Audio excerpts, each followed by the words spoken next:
சில தினங்களுக்கு முன்பு குரு ஸ்ரீ ராகவேந்திர சுவாமிகள் சமாதி அடைந்த புண்ணிய ஸ்தலமான மந்திராலய தரிசன பாக்கியம் எனக்கு கிடைத்தது. இது தொடர்பாக குரு ஸ்ரீ ராகவேந்திர சுவாமிகளின் தீவிர பக்தரான ரங்கராஜபுரம் திருமதி கே மாலினி ராகவேந்திரா அவர்கள் ராகவேந்திர சுவாமிகளின் பிறந்ததிலிருந்து ஜீவ சமாதி அடைந்தது வரை அவரது ஆன்மீக பயணத்தை காணொலி, அதாவது ஆடியோ ரெக்கார்டிங் மூலமாக சில பாகங்களாக பிரித்து அவர் மகிமைகளை ஜி கிருஷ் பக்தி டிவியில் தொகுத்து வழங்குகிறார். இப்பொழுது முதல் பாகத்தில் திருமதி கே மாலினி ராகவேந்திரா அவர்கள் ஸ்ரீ ராகவேந்திரன் முந்தைய 3 அவதாரங்கள் பற்றியும் மற்றும் அவரது இளமையில் கல்வி, சாஸ்திரம், திருமண வாழ்க்கை முன்பு பற்றிய சரித்திரத்தையும் எடுத்துரைப்பார்.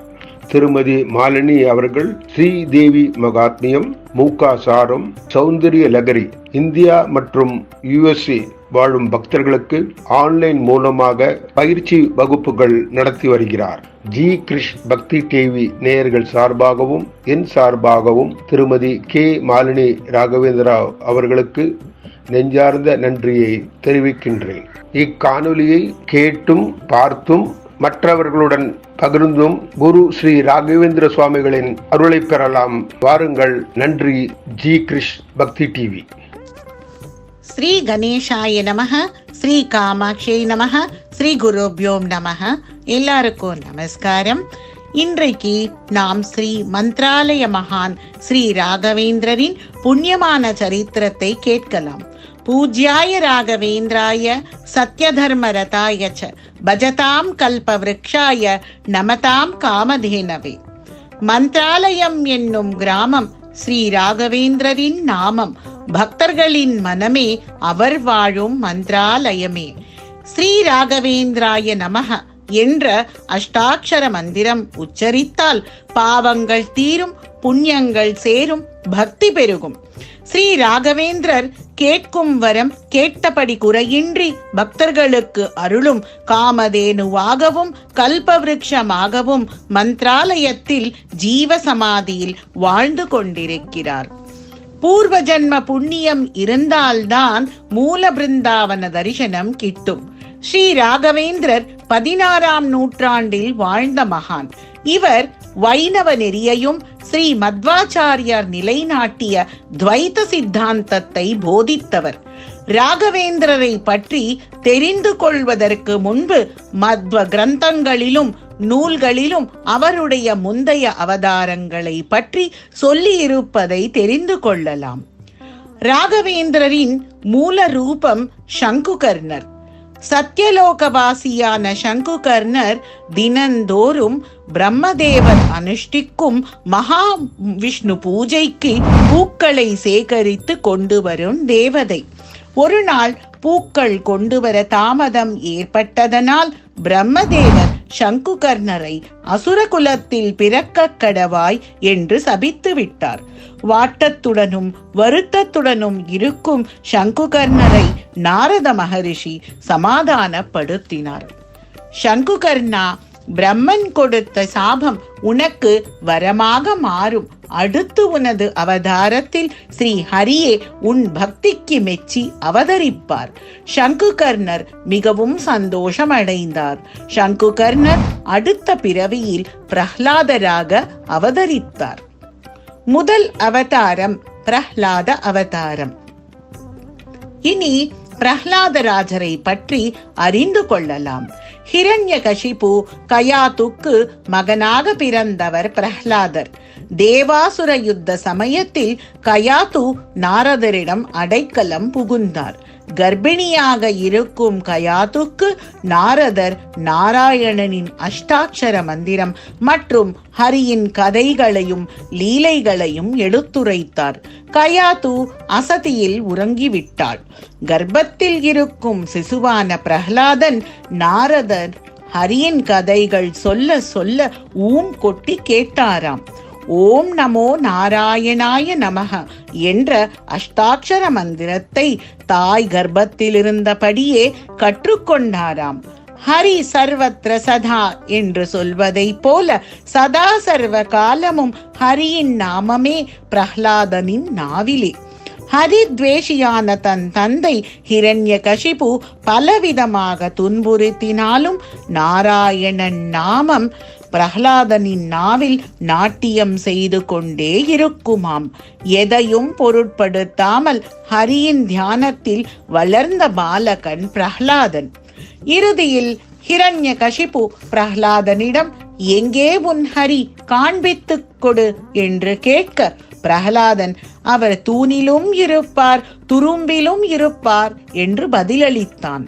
தன் பக்தனான பிரஹ்லாதனின் வார்த்தைகளை மெய்யாக்கும் வண்ணம் தூணை பிளந்து கொண்டு வந்த அவதாரம்தான் ஸ்ரீ நாரசிம்ம அவதாரம். சத்யம் விதாத்தும் நிஜபிருத்ய பாஷிதம் வியாப்திம் ச பூதேஷ்வகிலேஷு சாத்மனः அதృశ్யதாத்புத ரூபமுத்வஹன் ஸ்தம்பே சபாயாம் ந மிருகம் ந மானுஷம். இப்படி பாகவதம் வர்ணித்திருக்கிறது பிரஹ்லாதனால் அவதரித்த நாரசிம்ம அவதாரத்தை பற்றி. ஹிரண்யனை வதம் செய்த பிறகு உக்ர ரூபியான நரசிம்மரை சாந்தப்படுத்த தேவதைகள் பலவாறாக துதி செய்த போதிலும் உக்ரம் தனியவில்லை ஹரிக்கு. பிரம்மதேவர் பிரஹ்லாதனை பார்த்து, பிரஹ்லாதா, உன்னால் அவதரித்த ஹரியை நீதான் சாந்தப்படுத்த முடியும் என்று சொல்லி ஹரியின் அருகே பிரஹ்லாதனை அனுப்பி வைத்தார். பிரஹ்லாதரும் பக்தியுடன் ஹரியின் அருகில் சென்று ஸ்துதி செய்தார். பிரஹ்லாதனின் ஸ்துதிகள் கேட்டு பிரசன்னமானார் நரசிம்மர். பிரஹ்லாத ஸ்துதி சந்துஷ்ட பிரசன்ன நிஜமூர்த்தையே என்றவாறு பிரஹ்லாதன் சிறந்த பாகவதோத்தமன். ஹரியின் 2 அவதாரங்களான நரசிம்ம அவதாரம் மற்றும் திரிவிக்ரம அவதாரம் தரிசித்த பக்த சக்கரவர்த்தி. துவய அவதாரம் என்று சொல்வார்கள். அதாவது வராக அவதாரம் மற்றும் நரசிம்ம அவதாரம் இரண்டையும் சிம்மாச்சலத்தில் ஒரே சமயம் வராகலட்சுமி நரசிம்மராக தரிசித்த பக்த சிரோமணி. ராகவேந்திரர் பிரஹ்லாதராக இருந்த போது கிருத்த யுகத்தில் முதலில் கட்டப்பட்ட திருத்தலம் சிம்மாச்சலம். இன்றும் பிரஹ்லாதராஜராக மந்த்ராலய மூல பிருந்தாவனத்தில் பூஜைகளும் சேவைகளும் ஏராளம் ஏற்கிறார். 2வது அவதாரம் பாஹ்லீகராஜ அவதாரம். பாஹ்லீகராஜர் சந்தனுவின் மூத்த சகோதரர். பாஹ்லீகராஜர் சிறந்த கிருஷ்ண பக்தர். குருக்ஷேத்திர போரில் கௌரவர்களுடன் சேர்ந்து பாண்டவர்களுக்கு எதிர்த்து போர் செய்ய நேரிட்டது. பாண்டவர்களுக்கு எதிராக போரிட விருப்பமில்லாமல் பீமனிடம் தன் உயிரை எடுக்க வேண்டினார். பீமனோ கிருஷ்ண பக்தரை தாக்க ஒப்புக்கொள்ளவில்லை. பிறகு யுத்த தர்மத்தின்படி பாஹ்லீகரை போர் கருவியால் முதலில் தன்னை தாக்கச் சொல்லி பின்பு பீமர் அவரை தாக்கினார். பாஹ்லீகரும் கிருஷ்ணரை பார்த்து கொண்டே யுத்த பூமியில் உயிர் துறந்தார். அடுத்த அவதாரம் வியாசதீர்த்தர் அவதாரம். கிருஷ்ணதேவராயரின் சாம்ராஜ்யத்தில் ராஜகுருவாக இருந்தவர் ஸ்ரீ வியாசதீர்த்தர். அரசருக்கு முன் ஜென்ம பாவ கர்ம வினைகளினால் ஒரு அமாவாசை தினம் அன்று குஹயோக பீடை இருப்பதாகவும் தாக்கும் அபாயம் உண்டு என்று சாஸ்திரம் அறிந்தவர்கள் சொன்னபோது மன்னனின் மனம் குலைந்து போனது. அரசர் ஒரு முடிவுக்கு வந்து தன்னுடைய அரியாசனத்தில் வியாசதீர்த்தரை அமரச் செய்து தனது ராஜ்யம், பொருள்கள், அரண்மனை அனைத்தையும் தானமாக தாரை வார்த்து கொடுத்து விட்டார். அன்றிலிருந்து வியாசதீர்த்தர் ஸ்ரீ வியாசராஜராக போற்றப்பட்டார். குஹயோக காலம் நெருங்கும் நேரம் அரசர் உட்பட எல்லோரும் பயபக்தியுடன் ஸ்ரீ வியாசராஜரின் அருகில் நின்று கொண்டிருந்த சமயம் அந்த குஹயோகமானது குறிப்பிட்ட நேரத்தில் அக்னி ஜுவாலையுடன் சபையில் நுழைந்தது கண்டு சபையோர்கள் அஞ்சி நடுங்கினர். ஜுவாலை தீப்பிழம்பாக மாறி அருகில் வரும்போது வியாசராஜர் தன் மீதிருந்த காவி வஸ்திரத்தை எடுத்து வீசினார். அந்த காஷாய வஸ்திரத்தின் சக்தியினால் அந்த குஹயோகத்தின் வீரிய சக்தி பரிபூர்ணமாக களையப்பட்டது. எதிகளின் காஷாயத்திற்கு எவ்வளவு சக்தி! மெய் சிலிர்க்க வைக்கும் வியாசராஜரின் மகிமை. வியாசராஜர் தனது 92 வயதிற்குள் 732 இடங்களில் ஸ்ரீ ஆஞ்சநேயரை பிரதிஷ்டை செய்தார். திவ்ய தேசமான திருவல்லிக்கேணி ஸ்ரீ பார்த்தசாரதி கோவிலில் ஸ்ரீ வியாசராஜர் பிரதிஷ்டை செய்த அனுமந்தரை இன்றும் காணலாம். ஸ்ரீ யந்திரோத்தாரக ஹனுமான் ஆலயத்தை ஹம்பி நகரத்தில் ஸ்தாபனம் செய்தார் வியாசராஜர். இந்த ஆலயம் துங்கபத்ரா நதிக்கரையில் உள்ள மலை பிரதேசத்தில் அமைக்கப்பட்டது. இந்த ஆலயத்தின் பெருமை என்னவென்றால், ஸ்ரீராமரும் ஹனுமாரும் முதலில் இந்த மால்யவான் மலையில்தான் சந்தித்தார்கள் என்று சொல்லப்படுகிறது. வியாசராஜரால் இயற்றிய நமாமி தூதம் என்று தொடங்கப்படும் சக்தி வாய்ந்த ஸ்ரீ யந்திரோத்தாரக ஹனுமான் ஸ்தோத்திரம் மாத்வ குடும்பங்களில் விசேஷமாக பாராயணம் செய்யப்பட்டு வருகிறது. வியாசராஜர் இயற்றிய கிருஷ்ணரின் கிருதிகள் ஏராளம்.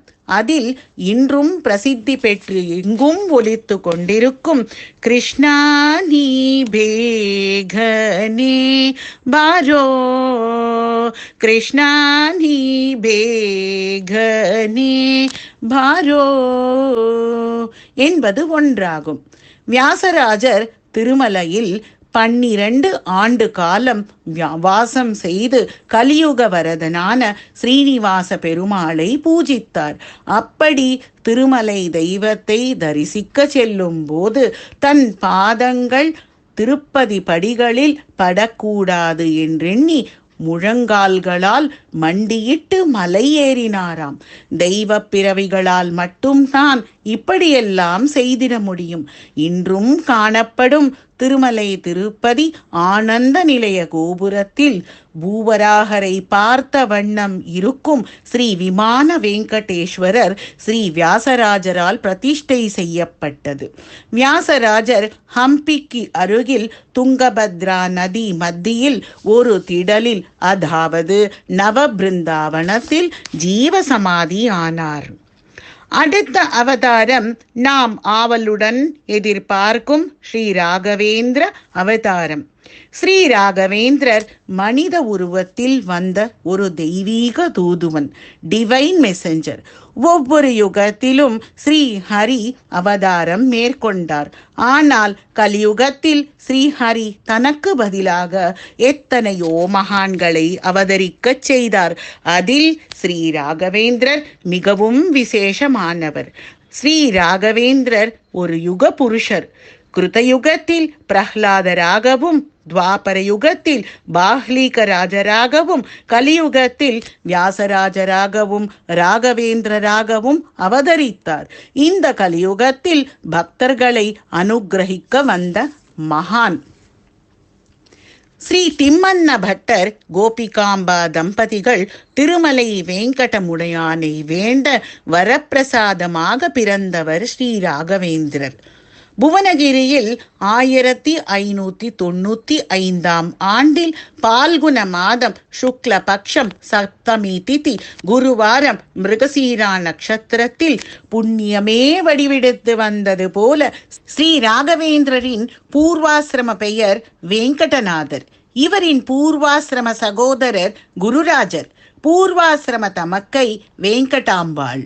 திம்மண்ண பட்டர் வெங்கடநாதருக்கு உபநயனம் செய்து வைத்தார். சிறிது காலம் கல்வி பயிற்சி கொடுத்தார்.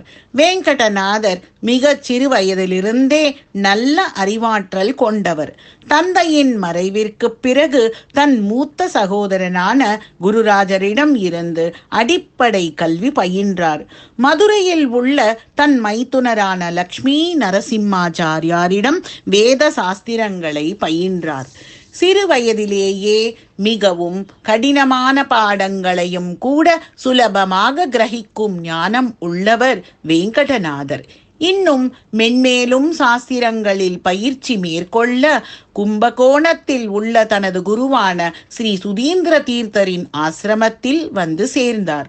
வேங்கடநாதன் மிகவும் பொறுமை, என்றும் மாறாத அமைதியான புன்னகையுடன் இருக்கும் முகம், திடமான ஸ்வபாவம், திருட பக்தி, அடக்கம், பண்பு, நல்ல குணம் எல்லோரின் மனதிலும் இடம் பிடிக்கச் செய்தது.